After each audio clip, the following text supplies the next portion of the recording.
Welcome to Pets in Paradise TV, the show that explores the relationship between humans and animals in one of the most beautiful places on Earth, Hawaii. In this episode, we'll witness the miracle of life as we follow Abby, a Labrador Retriever, from conception to birth. It was an exciting adventure from sonograms to an emergency C-section.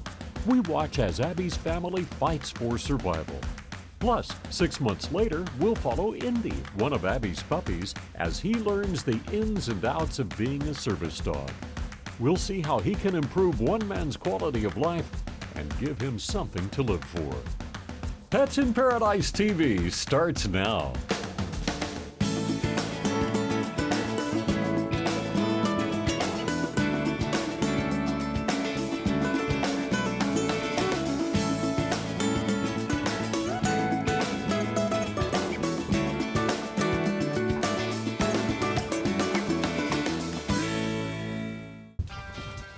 This is the story about no ordinary dog. Come here, Abby. Her name is Abby, and she was trained to be a champion show dog. But in this segment, we see her put through the true test, a test of love, instinct, and survival. Nikki and Abby grew up together. Nikki had a big hand in training Abby since she was just a puppy. And as she grew to win dog shows, they collected a lot of ribbons and medals along the way. But there was only one real prize that Nikki had her eye on. My mom and dad promised me that if she becomes a champion and she's really good and everything, that we can breed her and we can get puppies from her because she'd have such great little puppies. Well, Nikki got what she wished for. Abby became a champion, and her parents kept their promise. This is the first time that we have, as a family, decided to breed a dog. And so we wanted to be sure that the breeding that we were doing was going to produce healthy puppies with good temperaments. Healthy puppies meant a thorough examination for Abby. And since Abby's parents, Mark and Marie, were both veterinarians, they knew exactly where to go to get her hips and eyes checked, have DNA testing, and have an ultrasound on her heart. When Abby tested healthy, we said, okay, we're going to go ahead and breed her.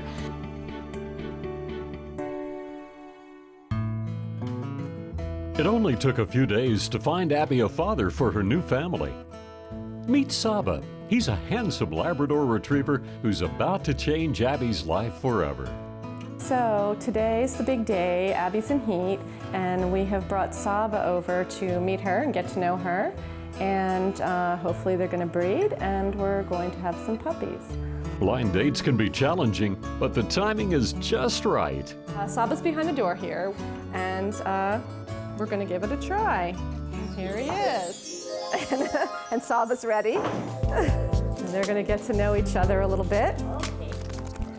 Saba here really likes Abby, you can tell. He's willing to go in the pool for her. They hit it off right away, and the magic happened. Okay, so now we're gonna take Saba home. We've had a very good and productive day. We start the waiting game now to see what happens and see if Abby does become pregnant.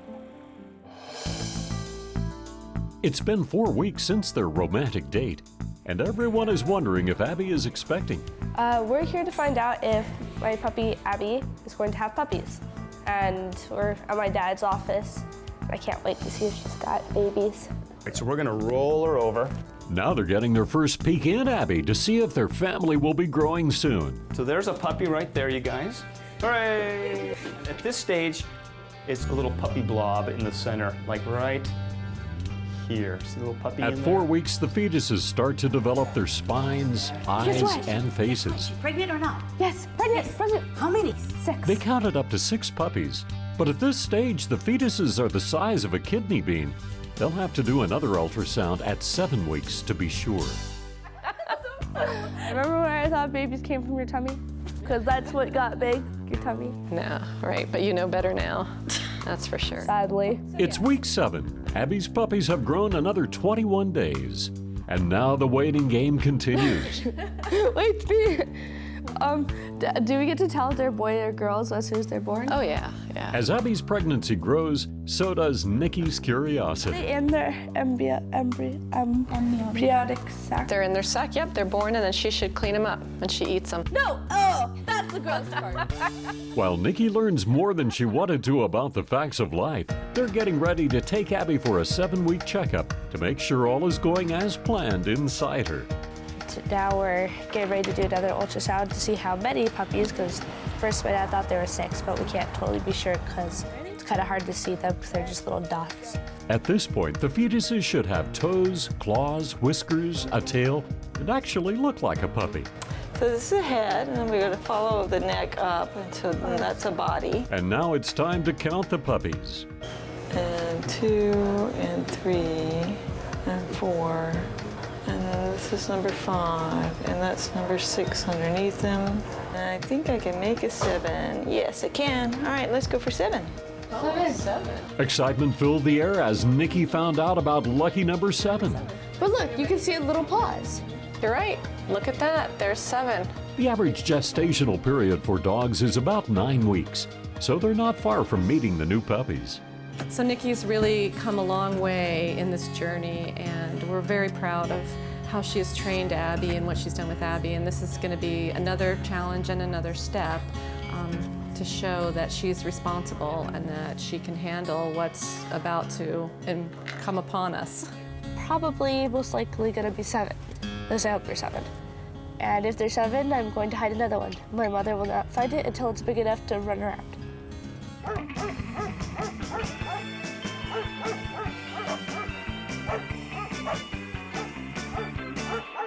If your dog isn't spayed and unbeknownst to you has had a night on the town, she may be pregnant. You might suspect something, but how can you be sure? If you think your pooch may be pregnant, there are some signs to look for. She may not be eating normally. She may be off her food and just not interested.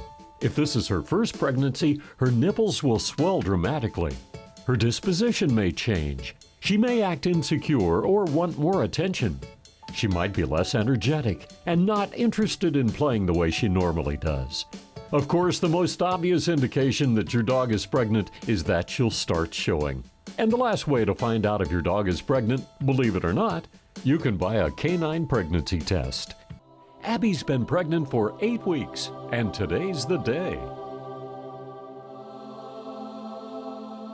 At about 4:30, Abby started having some contractions, a little bit of bleeding, so we started watching her, and at 5:15, she delivered her first puppy, and unfortunately, that puppy was dead, was stillborn. What happened was she just wasn't able to push that puppy out, and it stayed within the uterus too long and couldn't breathe. When I heard the puppy was dead, I wasn't very happy about that because one, it's a puppy, no one likes seeing dead puppies.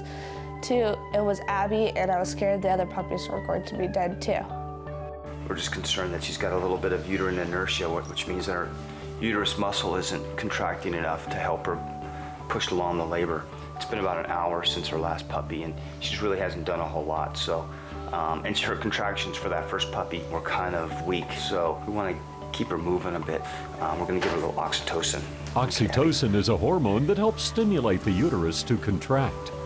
I think you need to be clear that once you start down that path and you give the oxytocin, then you have to be prepared to do a C-section because you're going to separate the placentas now. We're going to separate, and she's either going to push the puppies out or we're going to go in and do a C-section. You have to think about her and you have to think about the puppies. So it's that fine line between, obviously you want live puppies. You also want to end up with a live mom.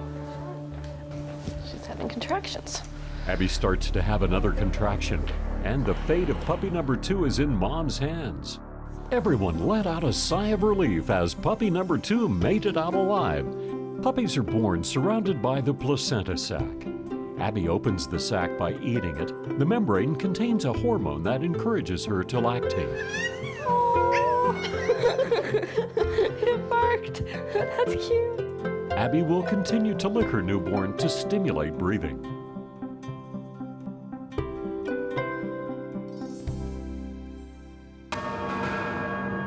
It's been 30 minutes since last puppy, and 30 to 45 minutes since the last oxytocin. so they gave her another shot to help her push a little harder. My dad gave her a shot of that stuff to help her like a while ago. Nothing's happening and I'm kind of scared about that. Definitely, natural birth is always better than a C-section. A C-section is surgery, and with surgery there are risks. We want her to have these puppies naturally if she can. Mama, she's pushing. This isn't going as good as that one went. No, it's not, is it? No, Mom, it's not. Well, I don't want another dead puppy. No, none of us do. One more time. One more time, Abby, come on. Despite their efforts to help Abby, puppy number 3 doesn't make it. Is it dead, Barbara? So it doesn't look like this one is alive. So we're gonna go ahead and take Abby in, and I think we're gonna go ahead and do a C-section and see if we can save any of the other puppies. With 4 more puppies inside Abby, they didn't want to take any chances. It's time to head to the hospital for an emergency C-section. All right, so we're gonna load her up. What? Yes, you can bring the puppy. Studies show that 20 to 30% of puppies do not survive the birthing process, and a C-section is usually the last resort. Mark is preparing Abby for the major surgery, and time is of the essence. And the little sounds of life are filling the room. I said he's got a heartbeat, and that's a good sign. Here you go, Nick. The nurses are swinging the puppies back and forth to get the amniotic fluid out so they can start breathing on their own.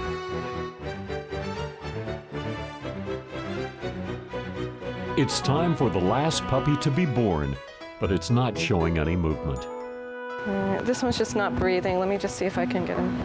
And she's a little smaller than the rest, and so she's got a heartbeat, but she's not breathing, and her heart is actually not, it's not beating that fast. They're trying to stimulate her just as her mom would after a natural delivery. The puppy is also fighting the effects of anesthesia. She's squeaking.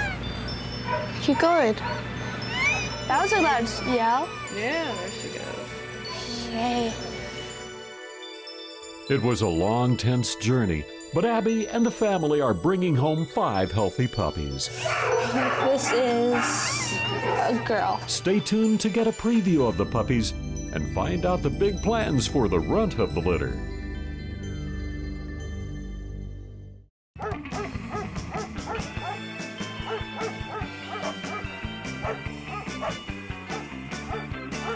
What's the difference in the length of a pregnancy between a big dog, say a Great Dane, and a little dog like a Chihuahua? Surprisingly, the gestation period for most dogs, regardless of size, is between 58 and 64 days, with the average being 63. The length of a pregnancy is most likely determined by the size of the litter, not by the size of the dog. It's good to know the date because premature puppies don't often make it. Those born before day 58 are usually stillborn or die within a few days. If you're breeding on purpose, you'll know the date of conception, or very close to it. If you don't know, make an educated guess. Count 63 days, and you'll have a good idea of when the big day is coming, whether she's a diminutive Chihuahua or a mighty Great Dane. And now, more Pets in Paradise TV. Early in the show, we witnessed Abby giving birth, but things went from bad to worse, and she had to have an emergency C-section. At this point, things weren't looking good for Indy, the last puppy out. This one's just not breathing. Let me just see if I can get him. But Indy didn't give up. He had a bigger calling: She's squeaking. to give someone else a second chance at life. Here are Abby's puppies at just 5 weeks old. While they were all enjoying carefree lives, Indy was chosen to go to Hawaii Fido Foundation, which is a service animal organization. He had his work cut out for him. 6 months later, we met up with Indy on one of his training exercises. Training the potential service dogs to get the phone off the holder is the first step in training a phone retrieve for people who have limited use or can't get out of the wheelchair. This is called target training. First, we start with the dog by just touching something like a plastic lid. And when they do it, touch, yes. They're supposed to bump it with their nose, and that earns them the reward, so they know that what they did was right. The next part of the training is getting them to do it hard enough so that we can get maybe pushing a button out of a soda machine to get our can of soda. When he hits this, he's going to hear a noise to let him know that he did it hard enough. Touch. Yes, good boy. The button pushing skill is really important to help people, especially in wheelchairs, who don't have the arm reach. And we can use this skill as the handicap opening door. At barely 6 months old, his constant and consistent training is paying off. He's now working on how to retrieve items off a shelf. Indy, pass up. To Get take it to the next step, Bring it. the handler is bringing him into a new environment Bring it. to put his skills to the test. This is a dog that's barely 6 months old, and he's been having constant and consistent training for the last 2 months, and this is how it pays off. Get it. Bring it. Indy had perfected his skills and was now ready to be placed in a new home. This is Mike, a vet who was diagnosed with Alzheimer's and was suffering from depression. He was beginning to lose hope. My life was not really a living life. You know, I was more of like a plant. I didn't have anything to do.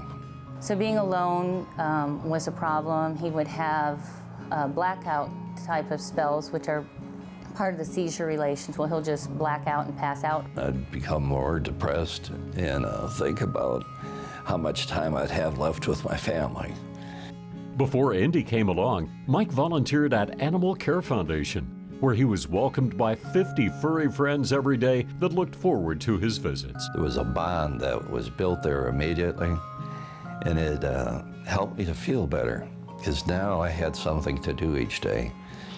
So that's when the light came on that I needed more in my life. And you know, my family's great, they take care of me, they watch out for me, but there's something about cats that it inspired it and turned it into this relationship that I have with Indy right now. But Indy was a friend that could give back in a big way. Can you get my shoes? Get the shoes. Yeah, Mike's quality of life has improved greatly with Indy here with him. He's much happier. I think his depression is a lot better. Thank you.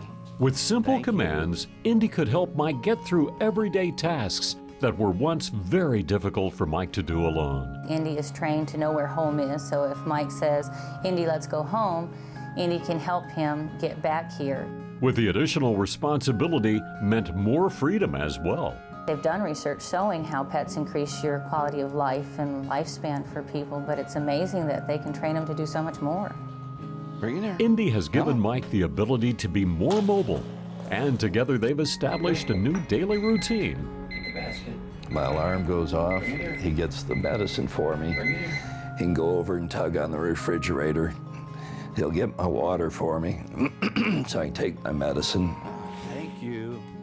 And he likes to pick up dirty clothes, and he'll take them to the basket. We have a laundry basket in the bedroom.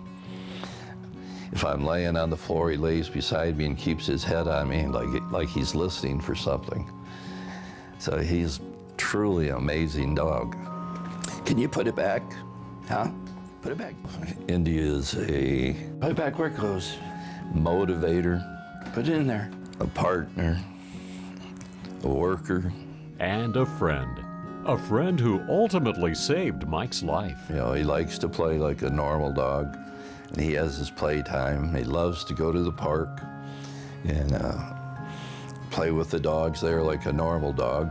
But when it's time to come home and he puts his vest on, then he knows where we go. He can pick our car out in the parking lot. I mean, it's amazing what these dogs can do and what they can bring into a life. From the runt of a litter fighting for his life to helping someone else fight for their life, Indy is truly an extraordinary dog.